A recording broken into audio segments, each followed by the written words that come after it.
Okay, well, good evening, everyone. It's really good to be with you all this evening, and we may have a few more people logging on in these first couple of minutes.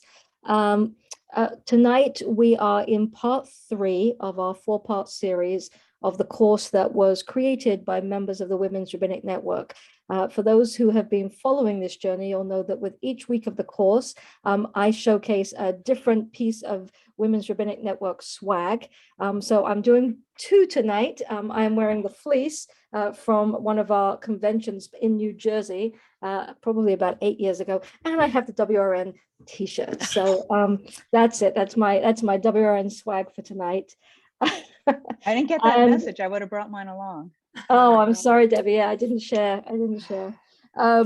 And tonight we're so happy that we are joined by Rabbi Debbie Hachen, and I'm going to say a little bit more about that in just a moment. I would like to take just a few minutes before we bring her into the conversation this evening with something that was part of the curriculum that was provided for this week's course, which really gives us a chance before we think about this next stage of the journey. We've had week 1 where we looked at women who were not given the title rabbis, who lived in previous centuries, but who functioned in many ways as rabbis, at least for some period of their lives. Last week, we looked at the firsts. We looked at Rabbi Regina Yonas in particular, who was the first woman to actually be given ordination as a rabbi.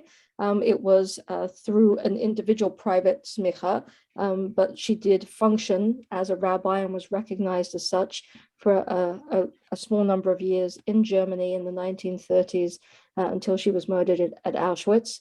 And then we had a very brief introduction to Rabbi Sally Priesand and her journey into Hebrew Union College, the seminary where she trained. But we didn't talk so much about the rest of her life and career because we're delighted that Sally Priesand will be joining us on November the 18th to tell her story in her own words. So we want to save that platform for her. So now we're at a point where we are looking at people who are still regarded amongst the women rabbis who serve today as among the firsts. The first generation. The time was a very different one to the one in which I was ordained and the times in which I serve as a rabbi. And we're going to depart pretty quickly from the curriculum that was provided, because the curriculum provides, through articles and through some video, a way of getting a taste of what it was like to be among the women who were ordained in the first 10 years of women being ordained in the rabbinate. We don't have to go to those secondary sources because we have our very own primary source, the founding rabbi of this congregation, now our Rabbi Emerita, Rabbi Debbie Hachen, who was among them. So we're going to get to hear from her. But I would like to just take a few brief minutes at the beginning of this evening to share with you some firsts, because some of these firsts are just interesting to know when certain things happened. And it's not doesn't cover all of the potential things that we could hold up and label as firsts by any means, but the Jewish Women's Archive has created a timeline that highlights a number of the firsts, and it's just maybe interesting to get a sense of when things happened, some of which might align with your expectations and some really might not. So let's go to this archive. I hope everyone can see that. And just make sure I can see all of you. And we're going to start off here in 1972, where we were last week, with the ordination of Sally Priesand at Hebrew Union College, Jewish Institute of Religion. And this was the first seminary program that ordained a woman.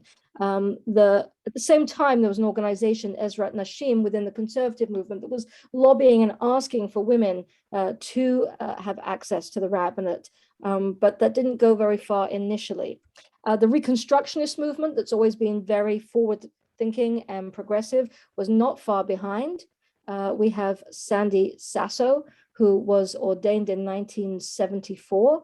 The Reconstructionist College is in Philadelphia. And very close to that is Rabbi Jackie Tabik. She was the first woman to be ordained as a rabbi at Leobeck College in London, which is where I started my training. For those of us who watched the short video last week of the first a group of firsts who went and visited where the sort of walking in the footsteps of Regina Yonas. You saw Jackie was one of the women who was speaking during that video. We also see that now we get to a place where in 1977, the Jewish Theological Seminary, that's the seminary in New York City that ordains people for the conservative movement, convenes a commission to look into the question of the ordination of women rabbis. I think I've mentioned this in previous weeks, that the conservative movement is always incredibly detail-oriented in how it looks at our historic documents, particularly Jewish legal documents and legal precedent, and uses the process of exploring those legal texts, halachic texts, Talmudic texts, and others to build up a case. And so this was just the beginning of a process. As I move forward, because this is just going to be a very quick review, we come to 1979, and this is the founding of an organization in New York City called the Drisha Institute.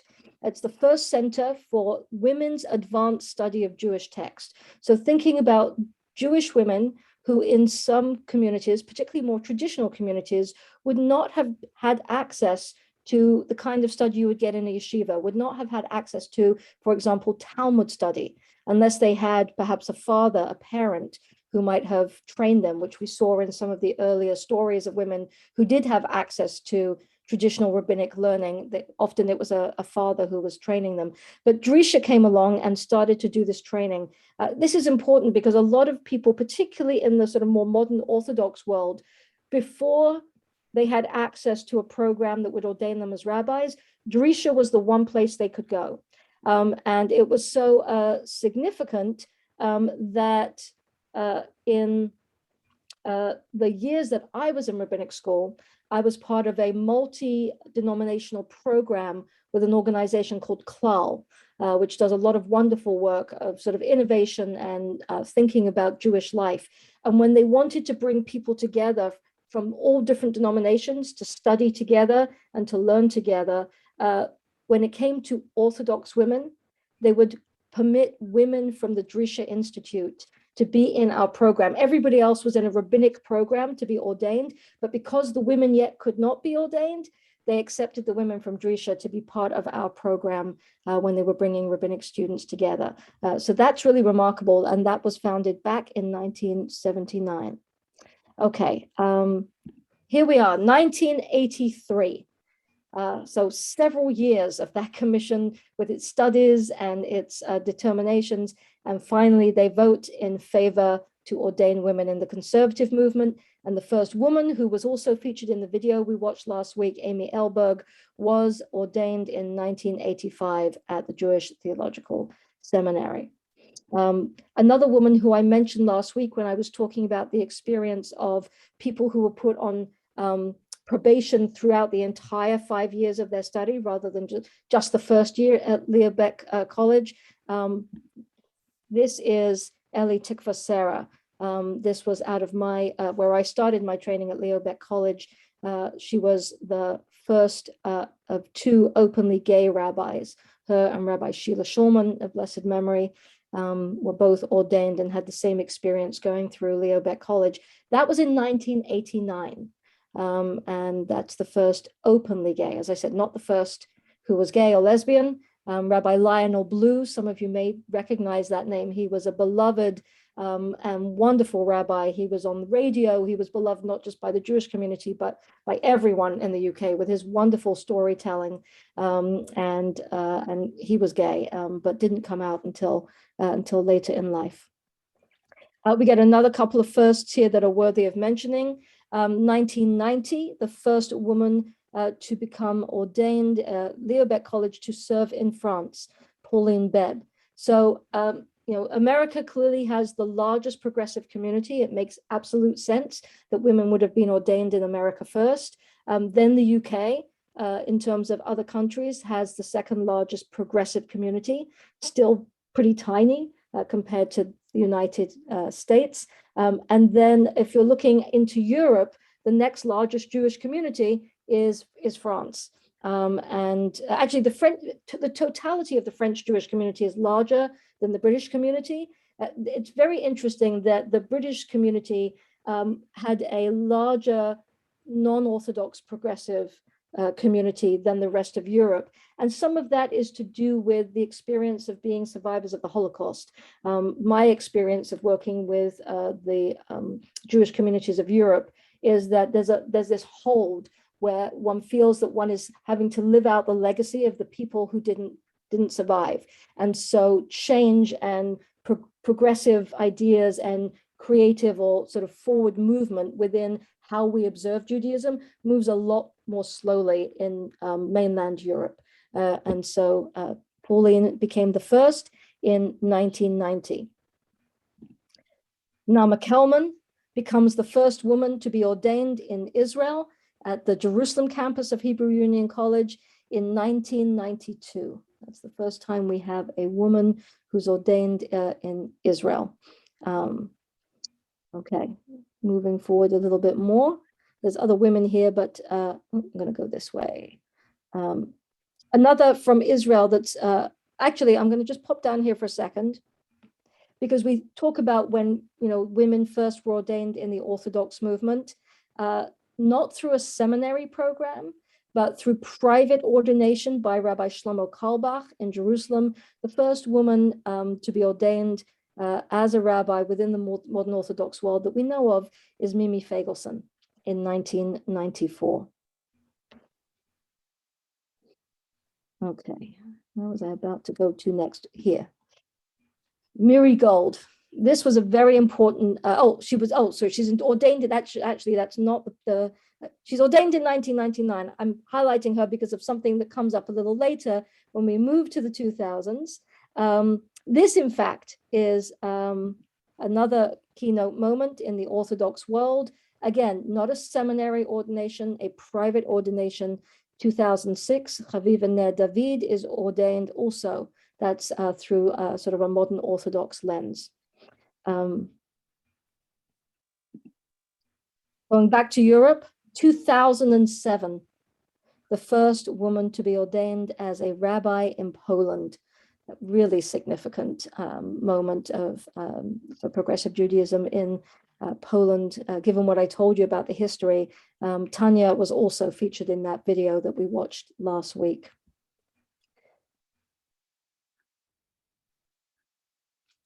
Ellen Dreyfus, ordained in Tabik 1978, is that right? 77? 79?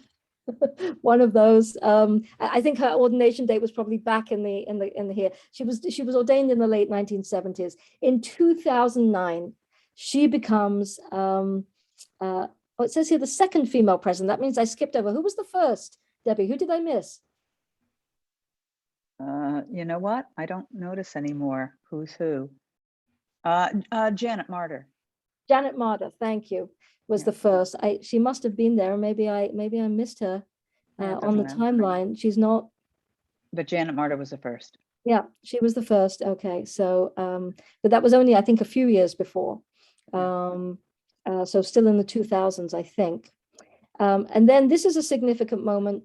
Sarah Hurwitz co-founds with Rabbi Avi Weiss, Yeshivat Maharat. The Chovevei Torah is a very left end of modern Orthodoxy. Just a small piece of information here. Avi Weiss happens to be my wife Suri's cousin, founder of this very progressive Orthodox yeshiva, and then created a program for women. Had there not been so much Orthodox pressure and threats, they probably would have been called rabbis or rabbah, which some of them go by, but they came up with a different label so that the Orthodox movement would still allow him and his program to sort of function within the Orthodox world. So Maharat is the label that they were given, and Sarah Hurwitz co-founds it and becomes the first to be ordained through that program. The reason that I mentioned Miri Gold back in Israel is because in 2012, she won a landmark court case. In Israel, the salaries of Orthodox rabbis are paid by the state. They want to have congregations and rabbis serving communities in towns and villages all over the country without people that belong to synagogues particularly. I mean, some do in more progressive communities, but generally people might add additional financial support to a community or to a rabbi by paying for life cycle events, but the salaries are sponsored by the government. Even the buildings of these synagogues are sponsored by the government, and only Orthodox. And Miri was serving in a community where there wasn't another rabbi. I mean, she was the rabbi of that locality, of that community. And she petitioned that she should get a salary from the government, just like any other rabbi. And in 2012, she won the case, which was really, really remarkable. And then the last one, this doesn't take us all the way to the current times, but the last thing on this timeline is in 2015, Denise Eger, a rabbi out on the West Coast in Los Angeles, became the first gay president of the rabbinic organization for the Reform Movement, the Central Conference of American Rabbis. So that's a very quick spin through a timeline. And what I wanted to ask of you actually is, before we go on with the rest of our program this evening, is seeing that timeline and seeing some of the dates that were associated with some of those keynote moments in the evolution of women in the rabbinate. Is there anything that struck you as being particularly surprising? That something was a lot earlier than you expected or a lot later than you expected? Anything that Ordination spoke to you?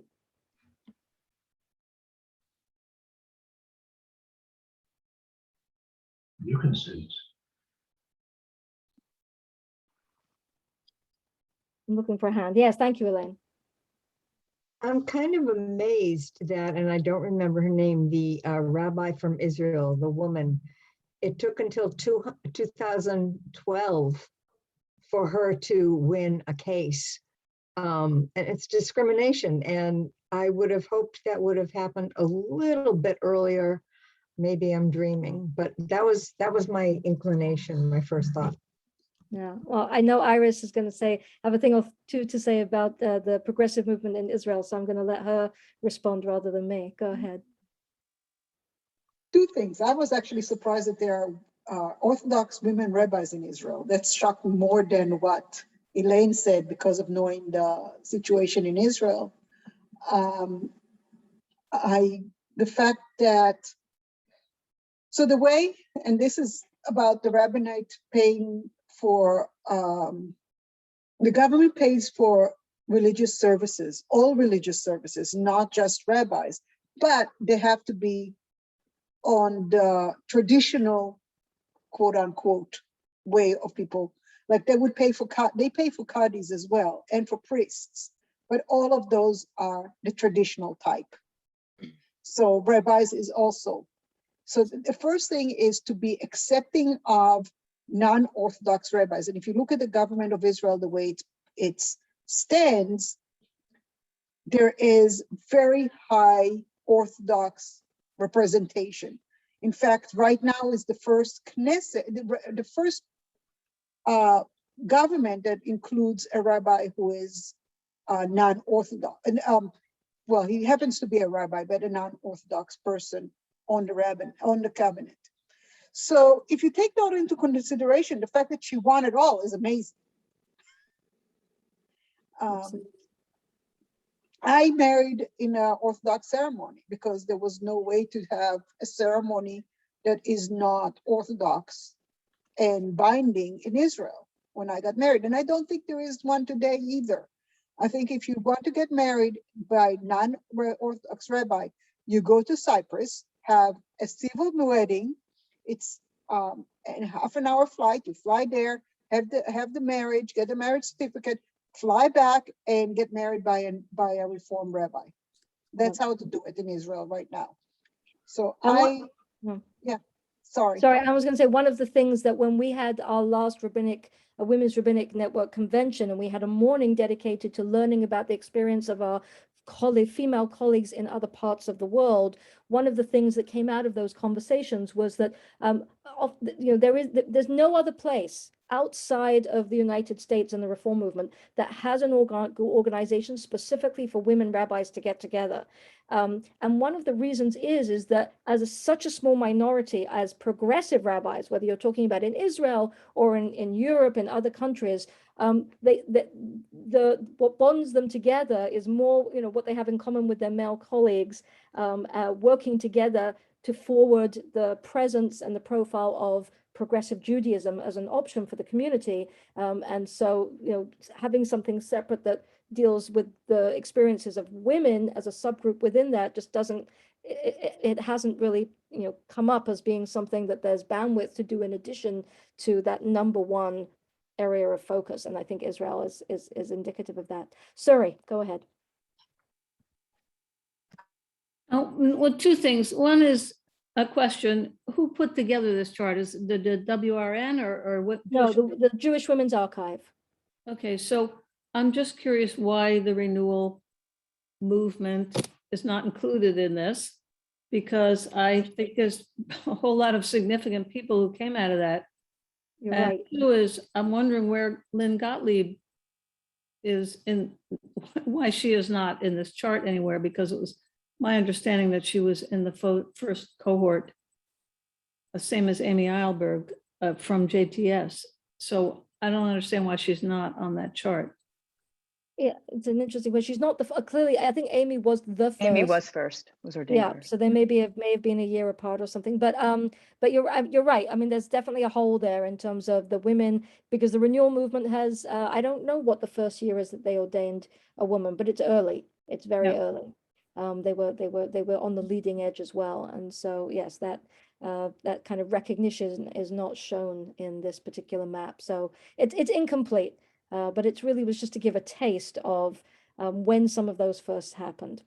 So I want to move forward because I want to really take the time that we have this evening and hand over to Debbie. So I have a list of questions. I don't know if I'll get to them all. I'm sure as I raise questions that there are going to be those of you who have additional questions. So I'm going to ask, as I'm going to sort of run a little bit of a mini interview to start with. And if you have a question that comes out of something you hear Debbie asking, just because you're on two screens, there's so many of you on this evening, it would be really helpful if you could put something in the chat. You can put it in publicly or privately, message it to me so that I know that you have something you'd like to ask, and I'll try and integrate, rather than waiting to the end, I'll try and integrate additional questions from all of you here this evening as we go along. But I'm going to jump in, and initially what I'd like to do is actually start with your journey to Hebrew Union College. Last week, we were reading the letters that the college sent to Sally Priesand when she began to inquire about entering the rabbinic program. And those letters begin in the mid-1960s. So I'm assuming that for you, we're talking, at least 10 years later. So what were the experiences that you had that led you to you wanted to be a rabbi, and B, that you saw it as a path that you could take as a woman? Well, I didn't have to send special letters of inquiry to find out if they would admit a woman. But Sally Priesand's ordination did have a really big impact on me. I had wanted to be a rabbi. Those of you who may remember this, who have known me a long time, since I was about 11. And of course, when I was 11, that was in 1965, there weren't any women rabbis, and Rabbi Priesand, Sally, wasn't even in rabbinical school yet.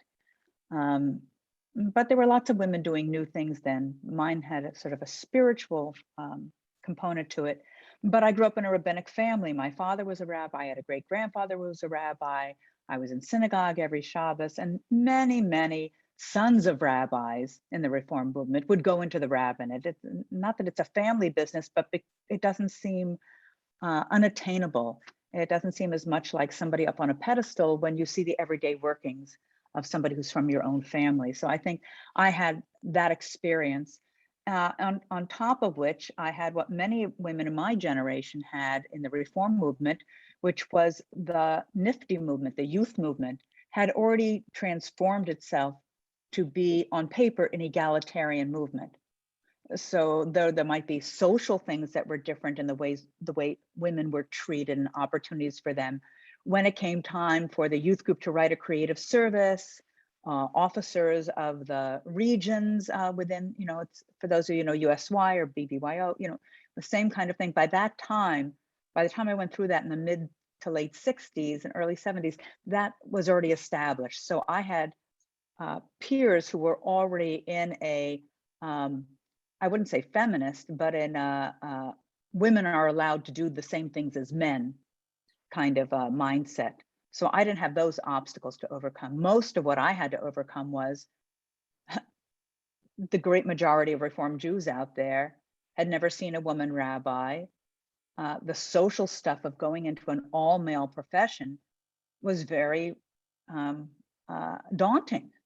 There weren't that many all-male professions. I mean, there were women lawyers, there were women doctors. It was really only in clergy. Maybe there weren't women astronauts. Remember, I think they didn't let the women in so early, right? But other than some of that, maybe air pilots, I mean, even in the Army and Navy, there were women involved in some ways. Maybe they were a parallel, but there wasn't anything like that, not for priests, mostly not for ministers, not for rabbis. So thinking about what it would be like to actually do the work as opposed to just going to school and getting the label rabbi was more daunting. Listen, I was really interested in being a rabbi also because I thought maybe I would be the first one. I'd been thinking about it since I was 11, which is probably around the same year that Sally started thinking about it, though she was a few years older than I was. And when I went to college, I actually called up one of the professors at HUC who was a close friend of the family, and I talked to him about it before I registered for my first classes at my little alternative school. So I was always planning to go in the rabbinate, and when Sally was ordained, I stopped. I took a step back and I said, do I want to be a rabbi, or did I just want to have my name as the first? And so I had to stop and think, this is really about what I want to do with my life, not just how unusual it would be or interesting. So I went to graduate school for a year before I went to HUC, and my mentors in terms of going to the rabbinate were all men. I had women professors, but they were all men. All the rabbis I knew who encouraged me to go into the rabbinate. There were no women to encourage me to go into the rabbinate. They didn't exist. I didn't really know Sally personally at that time. I applied in 1975 in the fall. No, I must have 74, in the winter between 74 and 75. After just a few months in graduate school, I was doing lots of Jewish stuff then. And anyway, I ended up in rabbinic school. I had an interview. I was not as nervous as the other women who were applying at the same time I was. At least that's how I think of it now. I was very nervous and anxious about getting in. But it was much easier for me because I knew some of the professors already. I knew people in the movement. I knew the people who were head of the school. I knew them personally through my family. So I wasn't daunted by those people the way that many women were. And I kind of had a funny experience as I went through rabbinic school because I was an outsider as a woman, but I was kind of an insider as an RK, a rabbi's kid. So my experience was a little bit different than some other people. I got away with all kinds of things other people didn't get away with. Turning papers in late and stuff like that. Well, that's a great segue to where I was going to go next, which was to ask you whether you could share anything about your experience at the college.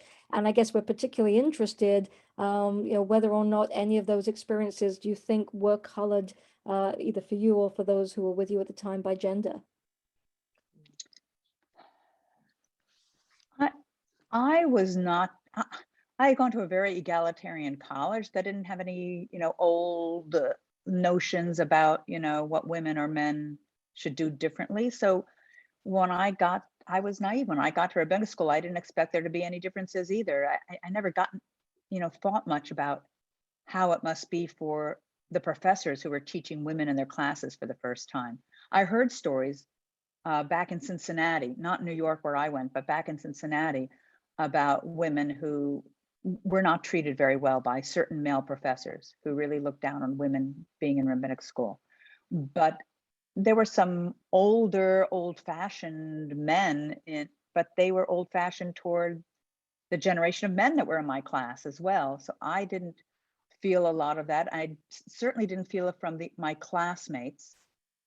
By the time I went, there had been 2 years of women ordained in New York, maybe 3, not too many of them, but 2 or 3 a year. There were 10 women ordained in the Reform movement before my class. So there were 10 of them that were already out. But they're spread out over like 4 years, plus Sally. And the men that were in rabbinic school with me, I didn't have any issues of any sexism from them, anything other than the same sexism you'd have in the 1970s, whether you were going to rabbinic school or law school. I don't remember any big issues. In fact, the women were in some ways, and the professors would say, they're superior to the men, not on an individual basis, but as a group, because the school in some way tried to make sure that, sometimes they admit this and sometimes they don't, but they tried to make sure that the women were not going to fail. They wanted to have the best possible, so that it wouldn't backfire that they had ordained women. So the women pretty much all rose to the occasion. Yeah. Right. And we saw that in a brief interview, the clip that we watched of Sally last week, of how, she felt that pressure to, be the excellent as a scholar and as a student, because, right, she didn't want that to be the excuse for why women. Yeah, when I was in New York, there were less women in percentage-wise of the class in Cincinnati, but in New York, I think there were 5 women and 6 men. So I didn't have that kind of pressure Sally had. I definitely didn't, or even some of the people who came right after Sally were still like tokens. I didn't face that kind of tokenism until I was out in a congregation. I didn't have it in school. Yeah. But there were lots of things that were hard about being a single woman who wanted to be dating and stuff like that. When people ask you, what are you studying to be? And you tell them a rabbi. I mean, that's still a problem for women who are rabbis, and for men who are rabbis as well these days. But in those days, it was even harder, because it wasn't just, oh, what a strange profession, but it was like, what, are there even such things? So it was limiting. That's why I married somebody who was already active in the Reform movement. It worked out well. Absolutely. So I want to now come to your application through placement for the position of a rabbi at Congregation B'nai Shalom. And before we hear a little bit more from Debbie on that, I would love to get the perspective of Marshall and Rini first. We were a very young congregation at the time. And I've heard you both comment in the past that no one had previous experience of running a search committee. So I wonder if you could maybe tell us a little bit about how you as a group discerned what you were looking for, why Rabbi Haken was the right rabbi for Congregation B'nai Shalom at that time. And I guess we'd be interested to know, was there ever a conversation or a concern expressed about hiring a rabbi who was a woman? It was groundbreaking to do that. She was the first in New England. I don't know if Debbie remembers this, but I was not actually at the first interview with Debbie. I had a prior commitment at that time, and I believe the president at the time was Ben Katkoff, and I was just about to come in. And Ben called me afterwards and he says, I think we have a pretty interesting person. And you were up in Keene, New Hampshire at the time, I believe. And he said, you're going to want to make sure you meet her the next time, because you'll be coming in at the same time as Debbie is coming in, or our next rabbi is coming in, I should say. And when I did meet Debbie, of course, I was very impressed. I did meet a couple of others who applied, and there was no question in my mind that Debbie would be great for our congregation. Debbie knows more stories about all the other people, but because I was the incoming president, I did have some people call and say, you sure you want to consider a woman for the rabbi? Including my wife's grandfather, who said the same thing. He was more on the Orthodox side, and he said, a woman can't be a head rabbi. She has to be an assistant. And he actually thought I was making a big mistake when we decided to offer the job to Debbie. But the congregants, as they met Debbie, they immediately warmed up to her. And the women were so proud that we had a woman rabbi, and we were a very young, very liberal congregation at the time. Can I say something? Yes. Yes, and nobody had any experience doing this. I mean, we all had come from, fairly conservative backgrounds, most of the people that were involved. But, we were founding the synagogue and, really didn't have any blueprint to follow. So the good news was that the people that were involved in the selection were amazing and made a great choice. Absolutely. Hmm. And I remember being in a room with some of the other congregants, and there was a discussion, and I somewhat expected people might say but a lot. There was not one single but. Everybody was very positive about the approach that we were taking. And Debbie, I hope you never faced any kind of prejudice in our congregation, because I never heard a word other than compliments. And to this day, Thank you. I'm very proud of what we did at the time. And I remember I come from a conservative community congregation in Clinton. My wife's from New Hampshire and from Worcester rather. And through my family, I knew Rabbi Fogelman, who was the Orthodox rabbi in Worcester. And when he heard that we were hiring a woman, he called me and sort of put me on notice, saying, much like what Rini's grandfather said, that women could be assistant rabbis, but we would be much better off if we had a male. And that was the first of many differences of opinion that I had with Rabbi Fogelman. And I'm glad we all stuck to our guns and we made the right choice. And Rabbi Fogelman and I were friends, I know. right? Because I stuck up for him about things in the Jewish community. So, Yeah. that was really, as Rachel and I talked about, a real big piece of the adjustment wasn't within the congregation, but it was having to create those first relationships for all the people in more traditional communities, but also the establishment rabbis, not the Reform ones, but the non-Orthodox ones in Worcester. And just like congregants or new people who came in the community, they just had to see me operating like a rabbi, like everybody else. I remember the rabbi at the conservative synagogue that Rini's family is from Beth Israel, right, Rini? Yeah. He was shocked the first time that we were both, I don't know if we were conducting a wedding, but he heard that I had officiated at a wedding, and he was shocked that I signed the ketubah. Because he said, how could you sign a woman is not allowed to be a witness, right? Even in the conservative movement, that was one of the reasons it took so long for the conservative movement to ordain women, because that was a whole question about, could a woman do the halachic things like that? It wasn't whether she could give a sermon or even eventually have an aliyah, but it was about whether she could sign documents and do those kinds of things. And so I remember he was just so shocked that I had done that. He wasn't angry. He was just like, it had never occurred to him that this crossed all kinds of lines that he hadn't ever considered. But I was very good friends with all of them. I was there for a very, very long time. But I said to Rachel something that I think you also just said, Marshall and Rini, which was not just that the congregation was young and wanted to be different than their parents or had a more open mindset, but like me, they were mostly a few years older than me, not much, but at that time it seemed like a lot because they had their first kids and I didn't have Right. children yet. Yeah. So there was a little bit, but we were more or less of the same generation where people had gone through college with this egalitarian approach to things. I mean, that was like in the atmosphere. We didn't have too many people who were over the age of 50 in the congregation, a few people's parents, Absolutely. right? But we didn't have those people to say, this is the way it's always been done. Or I don't think the gender was ever like a big deal. I don't remember it being a big deal. It was, but the it right- would have been in the other right person, congregations. and that was the Because most important yeah. thing. Well, also, I mean, let's be honest.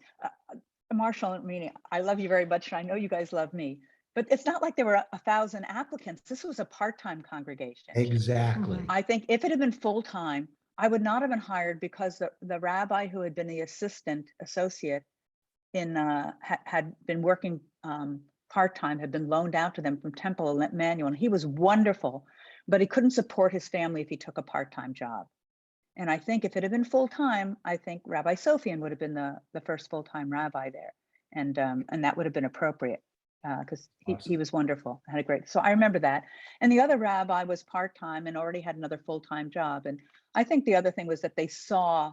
I don't want to downplay that I'm terrific, but I think that they saw that I would invest in the community with the kind of startup, as we would say today, mentality that really matched. And had that kind of experience. So I agree, it had nothing to do with gender, but gender could have kept it from happening. When I was already living in Worcester, I was in the area. In fact, I showed up at the dedication of the Charles Street building, the original building, before I was hired. Right. I showed up that spring when I knew it was open. I just sat in the back. I remember it very well. So I was already in the area. There was a congregant who was already my dentist, but I wasn't in the Westboro community. I was in Worcester. And I wanted to say something about that. Don't remember what it is now, but While you're so thinking, I was kind add of one? I was already settled there. And so the congregation didn't have issues, but I have to say, every time a new person joined, it was a little bit of a shock to them. But it was like, just, wow, unusual. But because the congregation felt so comfortable with who I was, new people coming in were quickly acculturated to this. She's just our rabbi and she happens to be a woman. Don't look at her first as a woman. The only time that really was an issue is when we would have bar bat mitzvahs and people would come in who were older, and they just were very uncomfortable. They didn't know how to deal with it,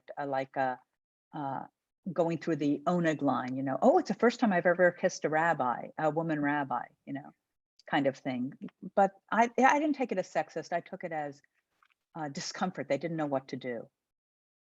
We don't have that anymore, but it took about a decade or two for that stuff to stop happening in the rabbinate. You won Marshall, my you were gonna say grandfather something. over, which was something. Mel. No, No, her Barney, my grandfather, grandfather. Barney your Gold. No, grandfather. my father, never Your an issue. My grandfather, what a grandfather, nice yes. guy. If I could add one more thing, Rachel.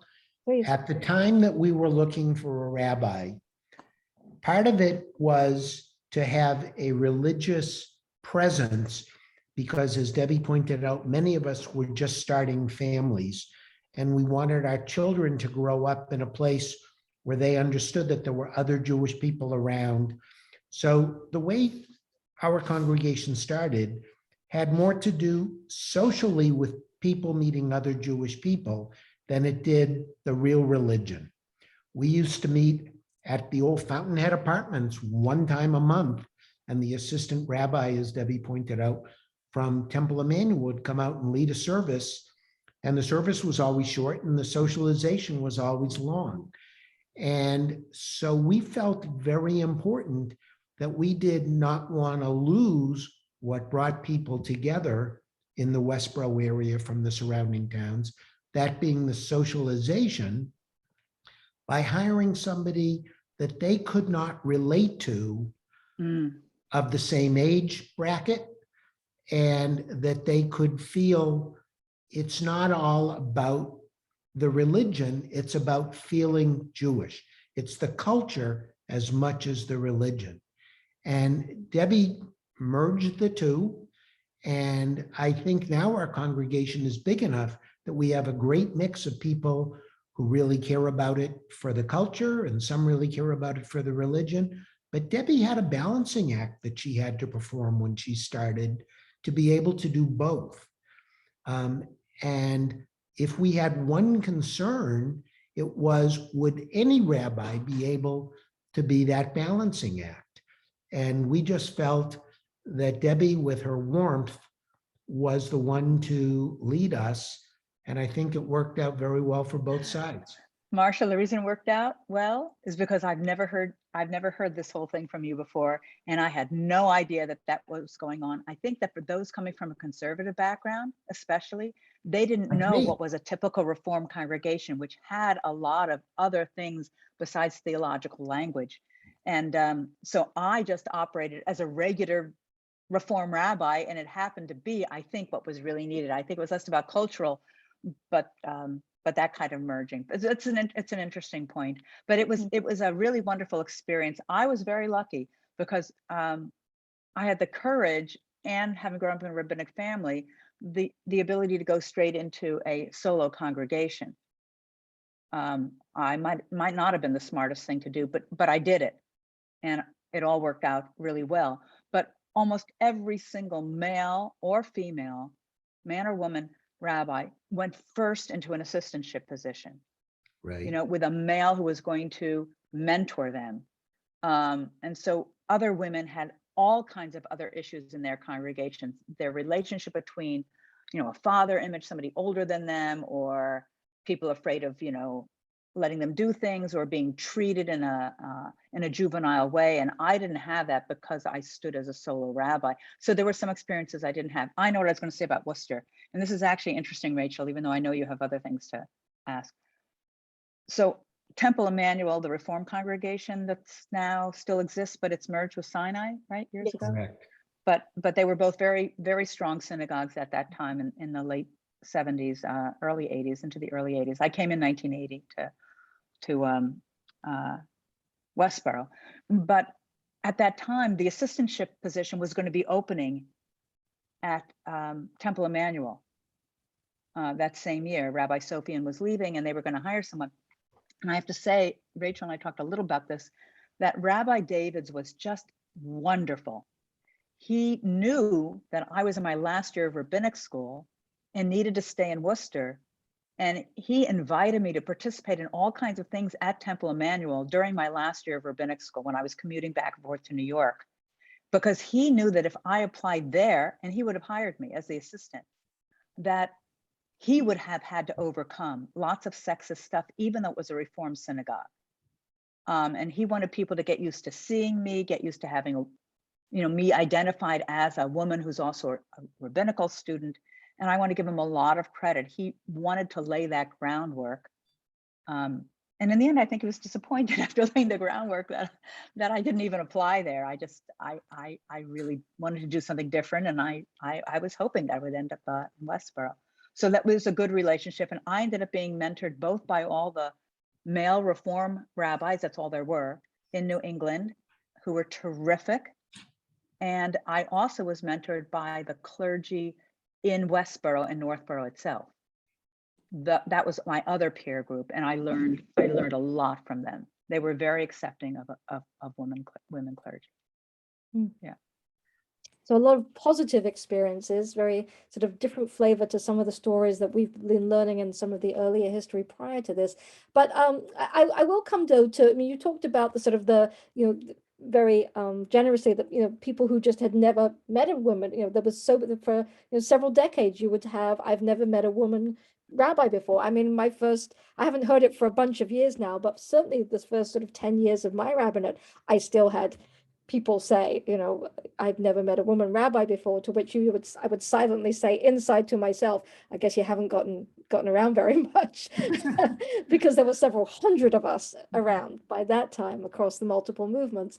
But today, and we know this, there experiences vary greatly from congregation to congregation. You just implied your experience might have been very different in Worcester at Temple Emmanuel. And I had different experiences in my later congregations. I had some negative experiences about being a woman, even though it was 25 years later.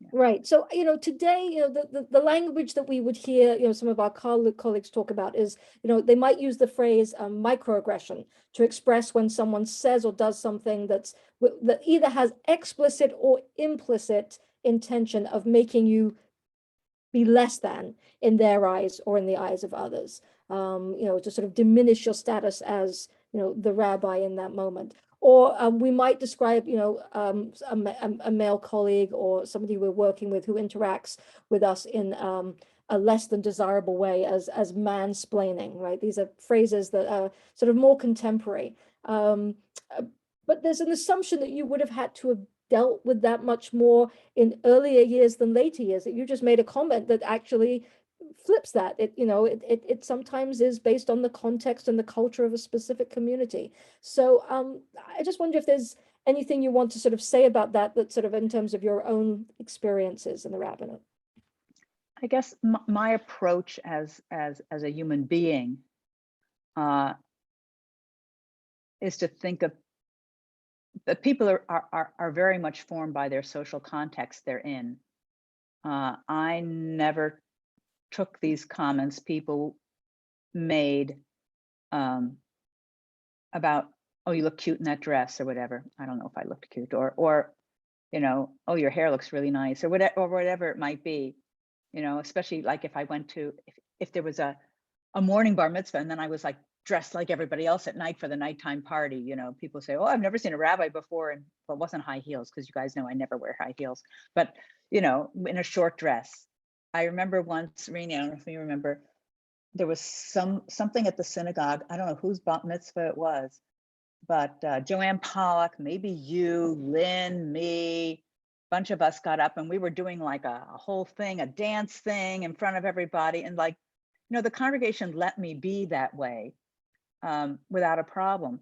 And if I had people who, I thought, especially people's grandparents who would come, or a grandfather's a little judgmental, like Rini's grandfather was at first. I didn't consider these microaggressions. But then again, I grew up with the congregation. I mean, there were characters, there were some men and some women who, I rubbed the wrong way, and it wasn't all their fault, it was mine, so, I mean, I just consider those individual happenings. Only later, when I got to one of my later congregations, did I really learn what microaggressions were really about.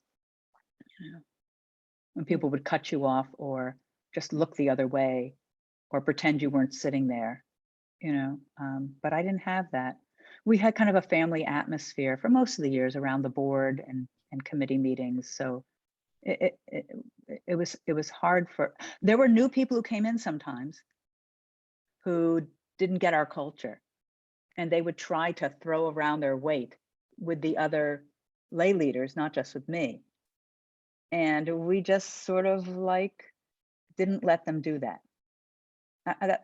That's kind of how it felt. Yeah, We were lucky. It helped that it was so small to start, that it was much more like a real community, a real family. But it So- got big really fast. It went Yeah. from 90 to 120 to 150. I mean, it really grew quickly. Yeah. It's because all of us were young and having children. And when people Right. wanted to send their kids to religious school, that brought us all together. Right. This was the early days of the housing boom in Hopkinton and Westboro. And also Northborough. Westboro was the center of data general and digital, and a lot of young, educated people were coming in, and they literally were young. They were, I think, probably 80% of our families were within 5 years of each other for a long time. And as we grew, of course, we got more different cultures to come in, but that core group of young people that were similar in age to Debbie and Peter, that sort of cemented the relationship, because many of us stayed involved for many years.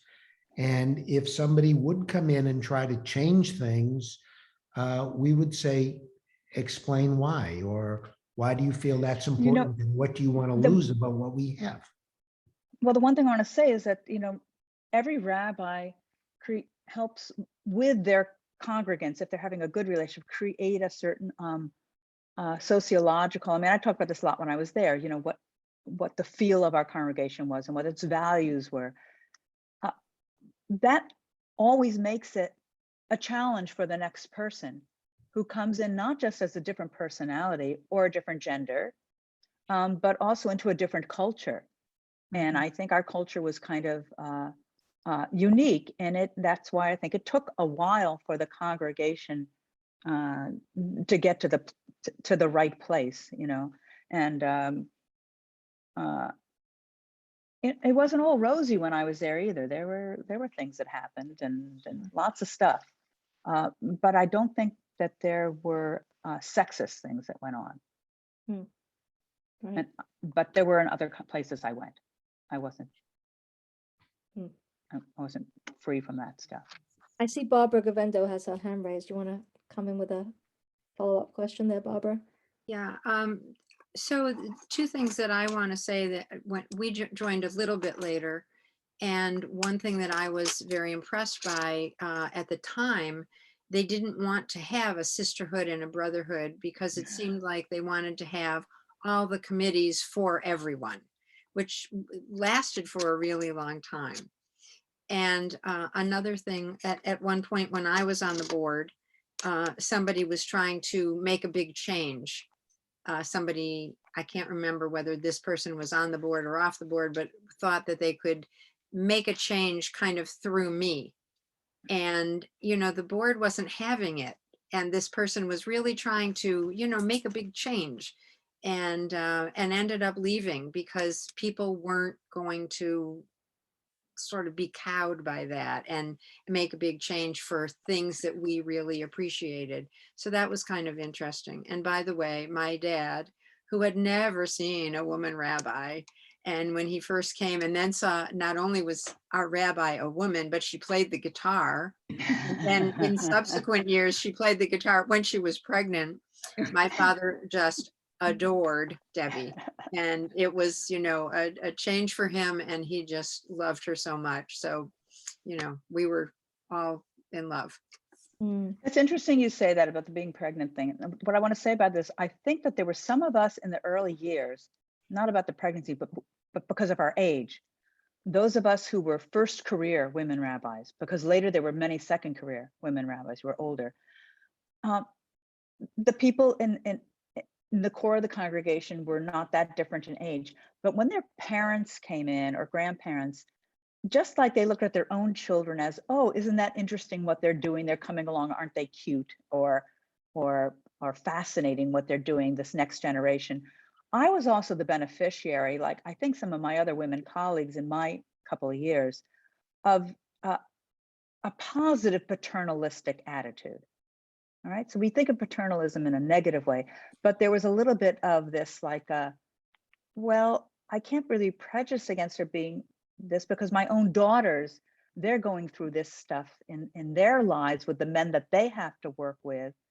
And I was not one of those. I had colleagues, peers who was offended by someone who I knew when they looked at me, they thought of me as like I was like a daughter, like they treated me like a daughter instead of like a peer. But that wasn't an issue with my own congregants. That was an issue with people from outside. And I didn't take offense at that, but I would have taken offense at that if it had been my congregants who had done that regularly. That would have been a problem. So, but both of you touched on something which actually was right there in my next question. So I guess I got the order of these questions in a sort of a good flow here. Because in the two earlier sessions that we've had so far of this Women's Rabbinic Network curriculum, we heard about scouts and then trailblazers like Ray Frank or Rabbi Regina Yonas, who were on record as feeling that women should not be rabbis and mothers, that they should have access to being rabbis if they wanted, but that, that there was a choice to be made. And so I guess, you've touched on it a little bit, but to what extent did you feel the weight of being sort of one of these pathfinders sort of on a new way to choose both in your life? Well, my peers who were not rabbis, the people I went through college and all of that with, and I wouldn't say all, but quite a few of the women in the congregation as well were full-time working women who also were raising kids. So this was an issue that just in the early 70s, we were all living with, not just me, doctors, lawyers, researchers, teachers always had this, but there were a lot of us that were having to balance those things. So it was something that was talked about among women all the time, not just about women rabbis. But I did feel that if I had chosen an alternate path of like to work part-time while my kids were little, I would be undercutting the women who would come after me, because people might think women rabbis couldn't do that.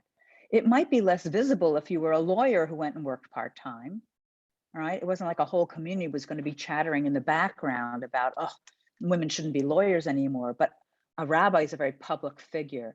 So I felt a lot of pressure.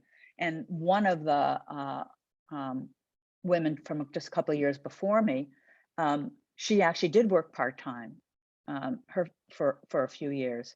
And there was some muttering among some male Reform rabbis of a certain generation, like, yeah, that would be better. People should really do it the way, you know, X was doing it, you know, because women really should be home more with their kids.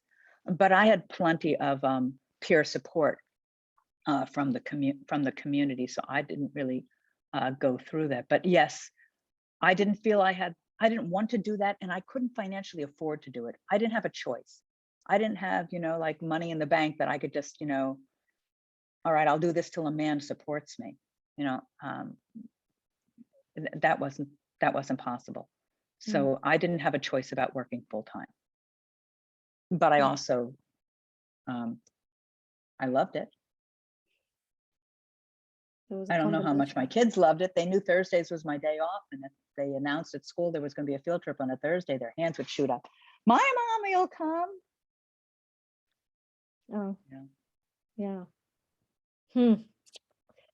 So I know, you know, these days the Women's Rabbinic Network has, you know, in particularly in recent years, has done a lot of really good work advocating for contracts and policies, actually for rabbis of both genders, you know, to receive parenting and family leave, to do, you know, looking into equal pay, you know, because there, you know, that statistically there sort of hasn't been, you know, between gender, across gender lines in the rabbinate, that's sort of looking at the big picture. And I just wonder, you know, that's work that I'm aware of in sort of more This is recent the dark years. spot.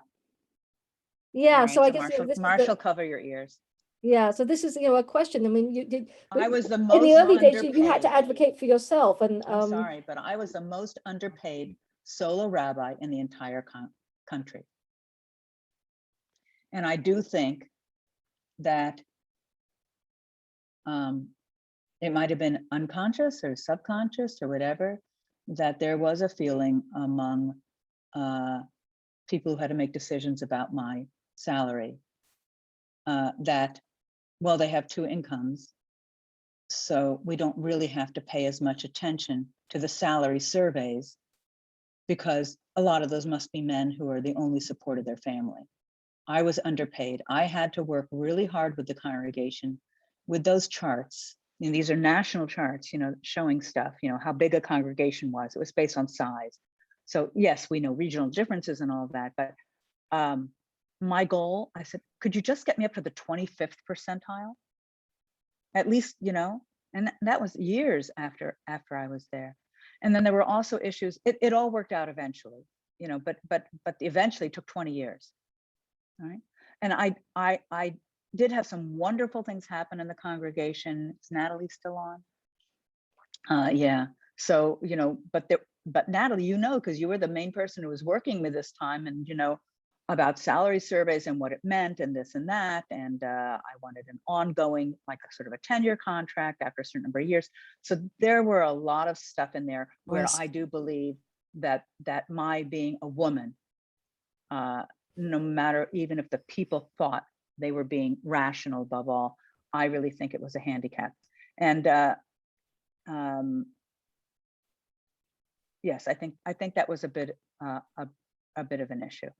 That piece of it. That's my perception, you know, and it took a really long time until my salary was similar to other people's. I did eventually get up to 50% salary, you know, but it took a while, you know. And I had an issue with my maternity leave, and that wasn't because the congregation was prejudiced in any way or sexist in any way, but there wasn't already a record of what maternity leaves should look like. And so the maternity leave that I was offered was a disability leave. They said, well, in a business, you'd get 6 weeks. So you get 6 weeks, but within a few years, women were getting 2 months, 3 months, it's very different today. But I don't think it was only women rabbis who had that problem, but I think also other women professionals had trouble getting maternity leaves.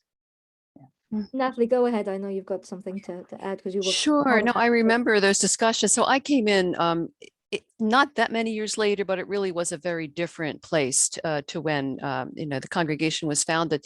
But when I was the president, and I remember these salary negotiations, one of the challenges that women have always had is once you get behind, it's very hard to catch up, because if everybody gets a 3% or a 4% or whatever percent increase every year, but you start out 20% behind or 30% behind, with the normal, cost of living index, you never ever catch up.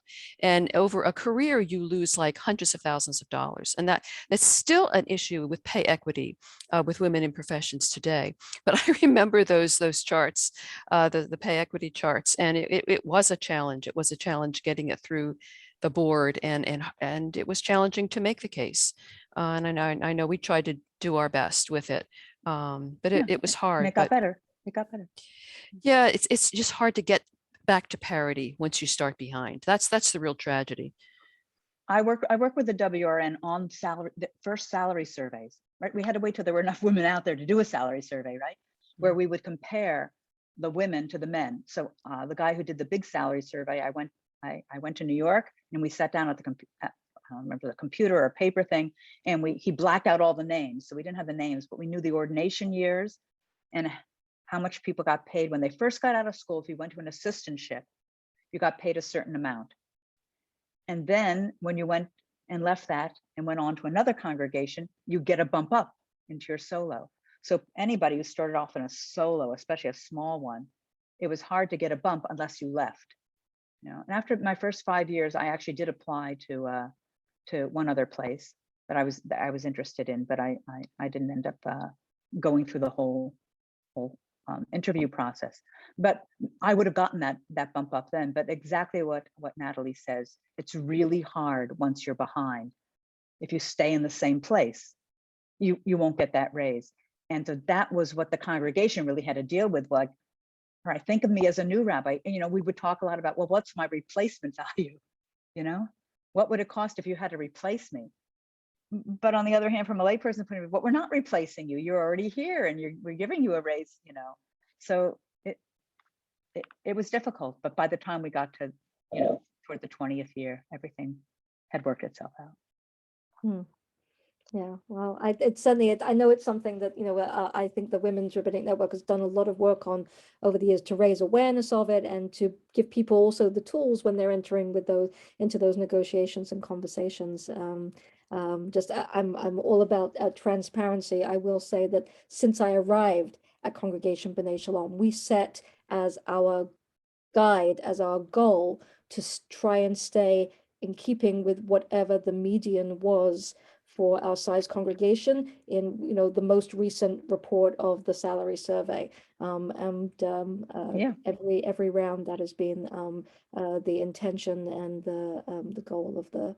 And I want to remind those of you who are also women who are professionals that unless you own your own business, when you have to go in and ask for a raise or whatever, all right, you're working for a business or a company of some kind, all right? And there's some kind of measures or whatever, and it might be a very sexist system. But when you're a rabbi going into a congregation to ask for money, it's fraught. I'm both. I'm not just an employee. I'm like a family member, and shouldn't this family member love us enough that no matter what we do, they're going to stay with us? Do we have to pay them to stay with us? And so there's a lot of things that rabbis in general go through, male or female, that play into rabbis in general having difficulties negotiating, but male rabbis mostly have it easier. Yeah. I know that's not like probably the topic you want to talk to about women rabbis, but those were the issues in the early days. Right. It's very, very different now. Yeah. There was a time, Rachel, I want to mention, you Yeah. and I had talked about, there was a time when people would come to me and they would say, oh, you're the first woman rabbi I met. And then about 15 years into my rabbinate, people would come and say, oh, I've met a woman rabbi before. Do you know so-and-so down in Florida or so-and-so in Colorado? And for a few years, I did know them all. And then 20 years into my rabbinate, they'd come and say, oh, I had a rabbi, or I had a rabbi who bat mitzvahed me when I was growing up, or I had this rabbi, do you know them? And I would say, no, there's too many of us now, I don't know them. And that's the people in my generation. That was the greatest feeling, that there were so many women rabbis that it's like, you could ask me about some woman rabbi who was 15 years younger than me, and I was slightly likely to know her more than I would know a man in that generation. But it became sort of de rigueur that there were women rabbis out there, as opposed to Marshall's son, when we went over for dinner. A classic father- story.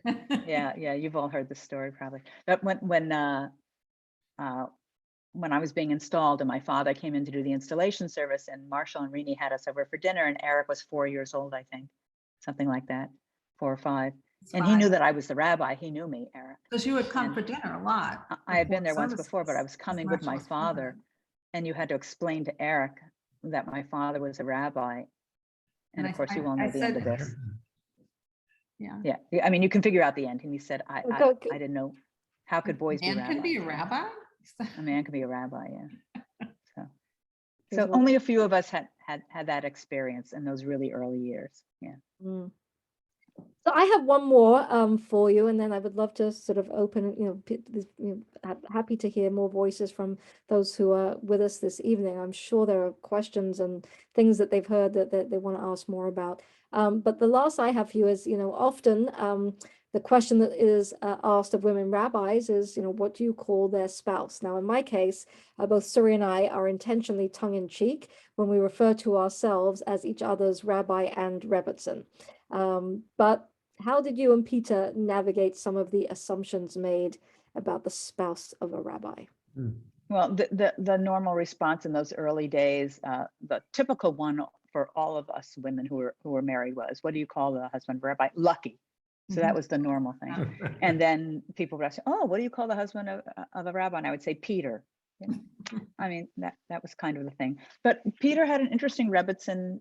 He had to sort of break new ground in what it meant to be a man married to a rabbi, right? But it wasn't so much a gendered synagogue already with brotherhood and sisterhood and stuff like that. It wasn't like the rebbitzins would go over to the sisterhood. And there were a lot of rebbitzins, and I put that in quote, women married to male rabbis in my generation who did not consider themselves rebbitzin. They had their own full-time careers. And so that whole thing was changing anyhow. But Peter was very careful about where he sat in the synagogue. I remember once we went to temple the year before I was ordained at Temple Emmanuel in Worcester. And he had a conversation with Stan David's wife, Risa. And he asked her for advice about what should I know? And she said, well, you see what I do? I come in and I sit myself down 3 rows back by myself, not next to anybody. Then somebody can choose and come to sit next to me, but nobody can say, oh, you see, the rabbi's spouse likes that one better than the other. So Risa gave him a lot of pointers about things, but he would have to watch out because he would overhear things, which I'm sure that women spouses of male rabbis have happened to them too. He would overhear things. He would sit down and there'd be somebody who was brand new in the congregation, didn't know who Peter was. And they would start saying something about the rabbi. Oh, they have a woman rabbi. Isn't that weird? When did they know all this stuff? And I wonder, if she's any good. And he would immediately introduce himself as my husband, because he didn't want anybody to be embarrassed by saying anything a little off that they would then find out he was the rabbi's husband. So that was a big thing. But he had pretty, what I would call typical male rebbitzin roles. He used to help with the parking at the high holidays, stand in the back and usher, anything to get out of having to sit through the whole service. And his role was to, keep my kids from running up on the Bema, And the same he held stuff. the Torah higher than anybody else. He was very good at lifting the Torah, right? He was very good at lifting the Torah. Sadly, his Torah, his anything lifting days are over. Some of you don't know, my husband's in final stages of Alzheimer's and bedridden, but he still can smile. Yeah. Well, Peter was also the technology guru. That's true. I don't know if anyone could have matched that. And even if the air quality wasn't just right, or the sound quality or the light quality, Peter would jump right up and, fix the system. And, that Or was think that he fixed it, whatever. a think that he fixed. Yeah, And he always liked all with that a kind of smile. stuff. I mean, listen, I think every rabbi has their own things within a congregation that they like to do more, like the youth stuff more, or the pastoral stuff, or this or the teaching. And I think it's the same for the spouses of rabbis. They either have their own life completely separate from the synagogue and just come for certain worship things, or they find their own niche. So Rebbitzins in general are not all of one kind. They find their own niche. I mean, Rebbitzin, male or female. So Peter didn't have any trouble just figuring out what he wanted to do. He was already a Reform movement junkie. So it was not as tough for him as some other people. Peter met me when I was already in rabbinic school, so he knew what he was getting into when he married me. And I think some of the male spouses of women rabbis who they had been together before this woman decides to go off and become a rabbi, they had to rethink what that was going to mean for them. Did they really want to get into this? Was this what they had signed up for when they married this person, to have this person be a rabbi? So that happens to the male rabbis and their women spouses, or now all the gay rabbis. I guess everybody has that issue, but it's a very public life for the partner of a rabbi, if the rabbi has a partner. Did that answer the question, Rachel? Yes, yeah, it did. Okay. Thank you. So, Debbie, I'm going to just sort of throw the floor open. If there are people who have questions, raise a hand. Let's hear from others. And also, Debbie, if you think there's sort of something about your experience in the rabbinate, particularly as pertains to sort of the experience of the you and colleagues of yours have had as women, sort of really who were what we call our vatikot, those who were ordained in the first 10 years are a kind of a sort of wise women and bring their the wisdom of their experiences through those years, and those of us who came later are incredibly grateful for those who sort of set the path before us and in many ways made things much easier for those of us who followed. But if you feel that there's anything that I want to say one or thing. haven't covered, I would love to hear more.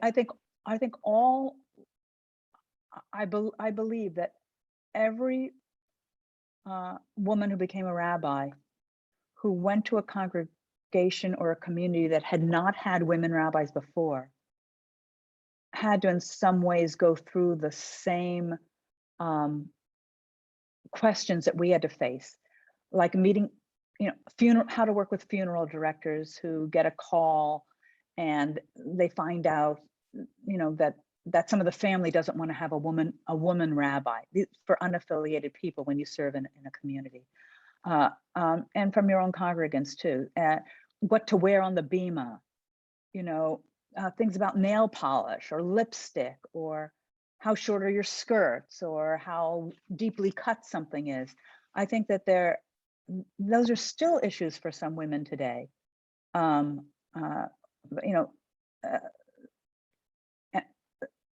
there's a whole generation of women after me who's like, I'm going to do what I want to do, and that's who I am, take it or leave it. As opposed to, I think, some of the Vatikot, the older generation, when we were younger, we didn't want to do that take it or leave it because we felt that pressure of being pioneers. So I think that we were a little bit more buttoned up in some ways, and didn't stray too much again. And the women today just have so many more freedoms.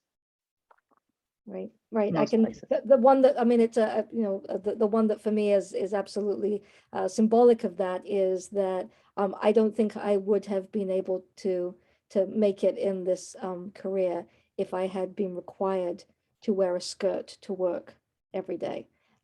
this congregation, other than for Purim, has never seen me in a skirt. It's an incredibly uncomfortable piece of clothing for me. And I've had those conversations about, and sort of sometimes, an older generation of, colleagues looking down at, really, you can do that? You can wear a pantsuit on the Bema. And If Hillary Clinton can do it, you can do it. right, and it's not that, it's on the one hand, it seems like you're going to make or break a career on that. On the other hand, the ability to go to work and be comfortable in your own sort of, clothing, skin is important. So I never even interviewed in anything other than trouser suits, so that people knew that was how I presented. I always wore a skirt in my first 10, 15 years. I think even after that. I have some old suits upstairs now. I could show you my old dowdy suits. And I always wore a skirt for bar and bat mitzvahs, except my last few years, if it was a really, really, really cold, wintry day, I would wear pants with tights underneath. But otherwise I wore it, and I did not feel uncomfortable in them, but I specifically wore them because I didn't want people who had never seen a woman rabbi before to think that I was being disrespectful in some way. But if I had felt strongly that I hated them, I would not have worn them. But there were women in my generation, remember, as I said, most of them were assistant rabbis who had dress codes they had to follow that were set up by their congregations, and they had no choices in those things, and no power to even negotiate it because they weren't the head rabbi. It did create a lot of problems. Mm. Yeah. Anybody And I else wasn't. have questions? Sorry. No, I gotta be quiet. Especially those of you who came from other congregations where you might have had other woman rabbi experiences. Did you find that those congregations were also very accepting? I mean, there's a few, but I don't know if any of you had. Is there anybody here who had women rabbis growing up when they were younger? I don't think so in this particular group, but there must be some now in the congregation. Well, you have some people who grew up with me as their rabbi who are now adults and have kids in the congregation. So absolutely. Anybody else with questions or reflections or comments on what you've heard this evening? Would love to open the floor a little wider. Susan, go ahead. Yeah, I just have a comment. You flip back and forth between the progress of women in other professions as well as in the rabbinate, and that there were differences but similarities. What I'm struck by a rabbi being a woman, we've just elected the mayor of Boston, and the comments around showing that a mother can be a leader, we obviously have not made as much progress as we might think we've made, when that's still an issue. Or they think it sells papers to make it an issue. Yeah. I don't know. But also what struck me is her 4-year-old son said the same thing. Mommy, can a boy be a mayor? Yeah. Which was really cute. But that's true for all young children. We just have this natural gender way of, I learned this from my children's preschool teachers, right, Rini? That, we all have a way of dividing things by gender when we first start out in the world, even if our parents are of the same gender, because we just see so much divided that way. And we all have to be proactive in teaching children to look beyond gender. It's all of us have to do that. Right. And now we have members of our congregation, including young people who have not yet had their B'nai Mitzvah, who don't identify with either gender. Right. They are non-binary. And Yeah. so we're learning to use different language as we prepare to celebrate their coming of age at 13. We've already done Right, that's that. a big issue in the rabbinate now, changing the term for all B'nai Mitzvah so that there's a term that doesn't lock anyone into an identity. Anyone else? We've got a couple of minutes left. I would like to hear from you all. Since you're taking this class, if you don't mind, Rachel. Do you think it makes the big question that people used to ask is, do you think it makes a difference to the congregants to have a woman rabbi or a male rabbi? Do you think there's advantages or disadvantages as a congregant to having a woman rabbi? I would often be asked about that. And I wonder what you all think, especially those of you have, a woman who's a rabbi now and you had one before. Do you think there's advantages or disadvantages? I'd like to say something about that. So as co-chair of the Rabbi Search Committee last time around, I felt that there was, well, personally, I have always felt that our congregation does better with a woman rabbi. And for some reason, there was, I think, an untold and unspoken bias towards that amongst many on the committee, including myself. And exactly why, I'm not sure, but I feel that to some extent we were looking through that lens as we were interviewing people. We needed feminine energy, I think. In the clip we played last week of Sally Presen, she made a sort of I know it's a generalized statement, but she made this statement in the clip that we played, and I mentioned this to Debbie actually as we were talking at the weekend about how she perceived that women tended to be less hierarchical. They tended to have grown up with like less of sort of that station in society where there's a pecking order and so the idea of a hierarchy and the rabbi at the top and what they say goes, that authority figure, which, many rabbis of the previous generation sort of carried with them, and some still do today. One tended to find that more as being a mode of operation among men. And from everything I picked up, certainly in my journey and being interviewed and going through that process, was that very clearly this congregation was not looking for that. That they were looking for a very specific kind of collaborative model, not only between rabbi and the lay leadership, the board of directors, but a collaborative model among the senior staff, a non-hierarchical relationship between me and the executive director and the rabbi educator, and that was a stumbling block for some of my colleagues who could not envision leading a congregation with that kind of non-hierarchical structure. So I don't know whether it's correct to say one tends to find that, or historically one would find that more being a facet of female leadership than male, but perhaps that's a piece of it.